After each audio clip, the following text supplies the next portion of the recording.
plunder ang mukhang kakaharapin kung sakali na mapatunayan po, 'no? O eto, o game. Tiwala ang isang mambabatas na posibleng humantong sa kasong plunder kung Ah, mapatunayang may maling paggamit ng pondo ng Office of the Vice President.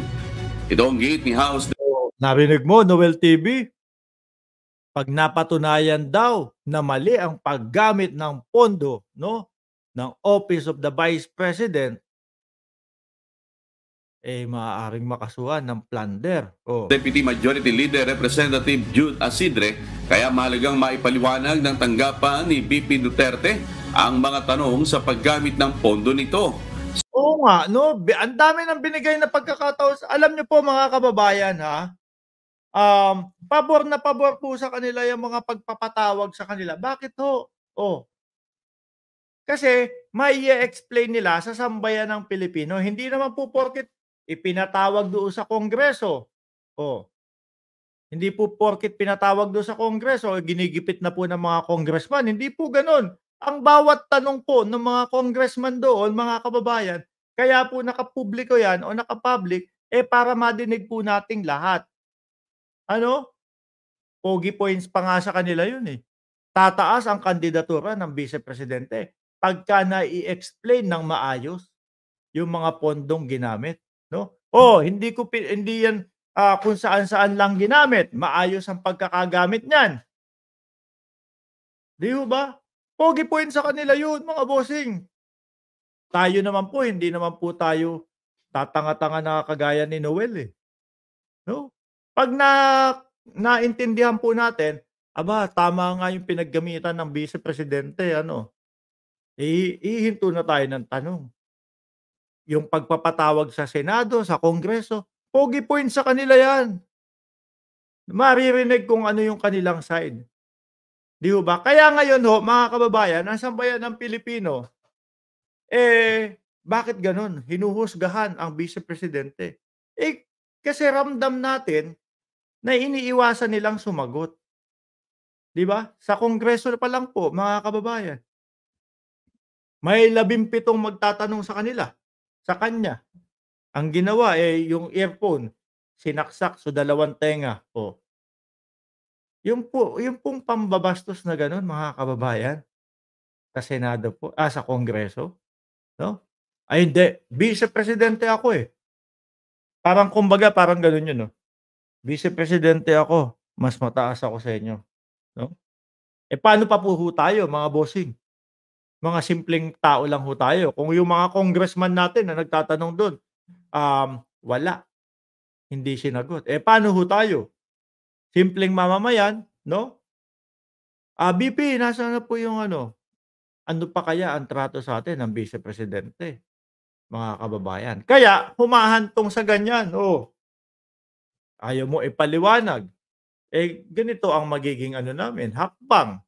Sabi may mga nagpapaliwanag, "Oh, eto binigay na sa inyo." 'Di ba? May mga nagpapaliwanag na mga DDS vloggers.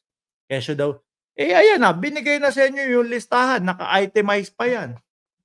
O 'di ho ba? Bakit hindi niyo na lang aprubahan?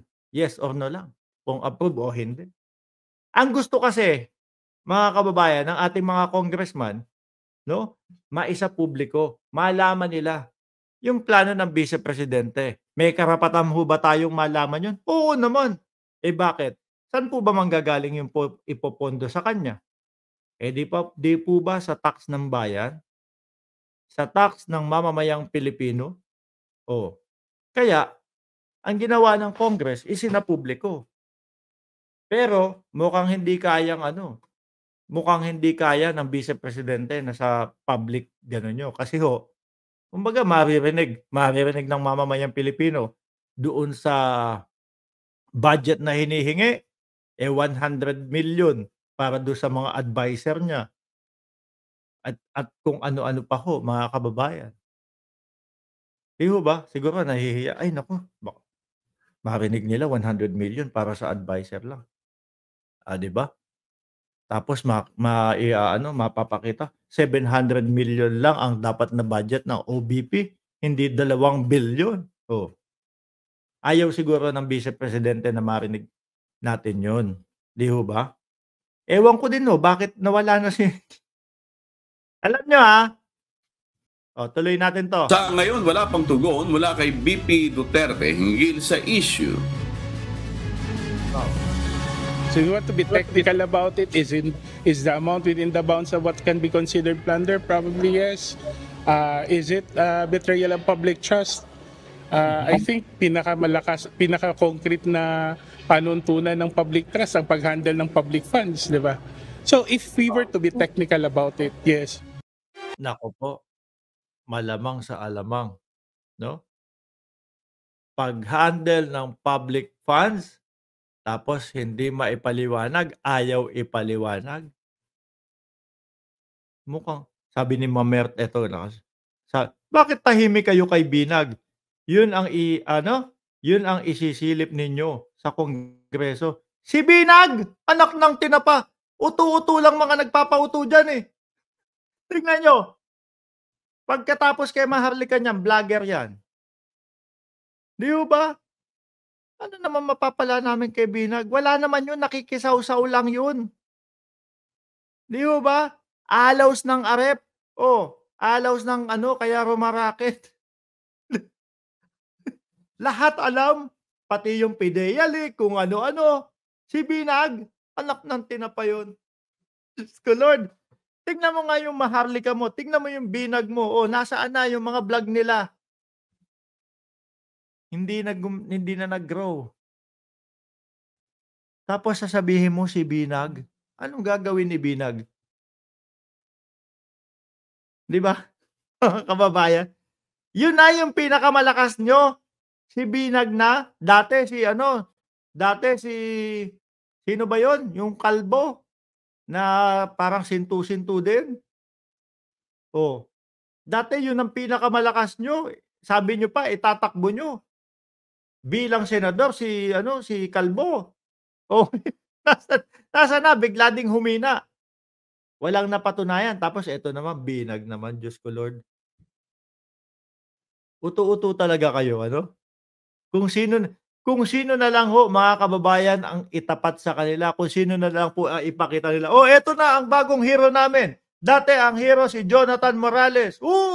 Sambahin. Dapat isinayaw nyo si Jonathan Morales. 'Di ba? No. Dapat isinayaw nyo si Jonathan Morales. Hero nyo dati yun. Ngayon naman, wala na. Binag naman niya yun. Yung sa Tondo, merong parang, alam niyo po yon yung mga isinasayaw na santo, ganyan. Tuwan-tuwa ako nung bata ako, eh. Sana inupo nyo si Morales doon sa ibabaw, linagyan nyo ng korona, isama nyo si Binag sa tabi. Tapos kayong mga mauto-uto, na mga DDS, hawak-hawak nyo, isinasayaw nyong ganun, Tapos maglagay kayo ng majorette doon sa harapan. 'Di ba? Ilagay nyo si Roque, gaganon-ganon nung baton. 'Di ba? Diyos ko po, biglang Binag kayo. Anak ng tinapa. Sabi tuloy ni Mabel Quinjo sa inyo, tanong lang Mark, para saan ang safe house ni Sarah? Hindi ko po alam, mahal po yun. 250,000 hanggang 1 million po yun. Nag-total ng 16 million po. Mga DDS, naintindihan nyo ba yung sinasabi ko? Isampa nyo doon sa ibabaw kung gusto mo, isama mo na din si Roque. Tatlo. Si Roque, si Binag, tapos si Morales. 'Di ba? Tapos kayong mga DDS, uto-uto naman kayo, isayaw-sayaw yung gano'n, Tapos may musiko kayo sa harap. Habang nandun din sa harap si Puting Ahas. Yung tumatakbo senador. Di ko na si Vic Rodriguez. Pasensya na ho, nakakalimutan ko kasi yung pangalan ni Vic Rodriguez. Hindi po kasi umaangat doon sa hindi po umaangat doon sa top 12 mga kababayan. Kaya pasensya na kayo kung medyo nakakalimot-kalimutan ko.